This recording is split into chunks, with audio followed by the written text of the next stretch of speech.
Everybody stop eating. I think it's poisoned. പപ്പായയും പൈനാപ്പിളും കഴിച്ചാൽ അബോഷനാവോ? കാലങ്ങൾ എത്ര കഴിഞ്ഞാലും എല്ലാവരുടെയും സംശയമാണ് പപ്പായയോ പൈനാപ്പിളോ കഴിച്ചാൽ അബോഷനാവുമോ എന്നുള്ളത്. അതിൻ്റെ കാരണം എന്താണെന്ന് ചിന്തിച്ചിട്ടുണ്ടോ? പൊതുവേ ഈ പപ്പായയിൽ അടങ്ങിയിരിക്കുന്ന പപ്പൈൻ, പൈനാപ്പിളിൽ അടങ്ങിയിരിക്കുന്ന ബ്രൊമാലിൻ, ഈ എൻസൈംസ് കാരണമാണ് ഈ ഒരു പ്രോബ്ലം ഉണ്ടാവുമെന്ന് നമ്മൾ ചിന്തിക്കുന്നത്. പൊതുവേ ഈ എൻസൈംസിന് നമ്മുടെ യൂട്രസിലെ മസിൽസിനെ സങ്കോചിക്കാനായിട്ടുള്ള കാരണങ്ങൾ ഉണ്ടാക്കുന്നുണ്ട്.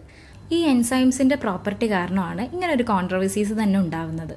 അല്ലാതെ നമ്മളൊരു ചെറിയ കഷ്ണം പൈനാപ്പിൾ കഴിച്ചു, പപ്പായ കഴിച്ചു എന്നുള്ള കാരണം കൊണ്ട് മാത്രമൊന്നും ഇതുവരെ ഒരു അബോർഷൻ റിപ്പോർട്ട് ചെയ്യപ്പെട്ടിട്ടില്ല. അതിനൊരു സയൻറ്റിഫിക് എവിഡൻസും ഇല്ല. നമ്മൾ മിതമായ അളവിലാണ് ഇവ കഴിക്കുന്നതെങ്കിൽ നമ്മൾ സേഫാണ്. പപ്പായയുടെ കാര്യം പറയുകയാണെന്നുണ്ടെങ്കിൽ പഴുത്ത പപ്പായയ്ക്ക് പച്ച പപ്പായനേക്കാളും ഈ എൻസൈംസിൻ്റെ അളവ് കുറവാണ്. അതുകൊണ്ട് തന്നെ ഈ പ്രഗ്നൻസി പീരീഡിൽ പപ്പായയോ പൈനാപ്പിളോ ഒന്നും നമ്മൾ പേടിക്കേണ്ട ആവശ്യമില്ല.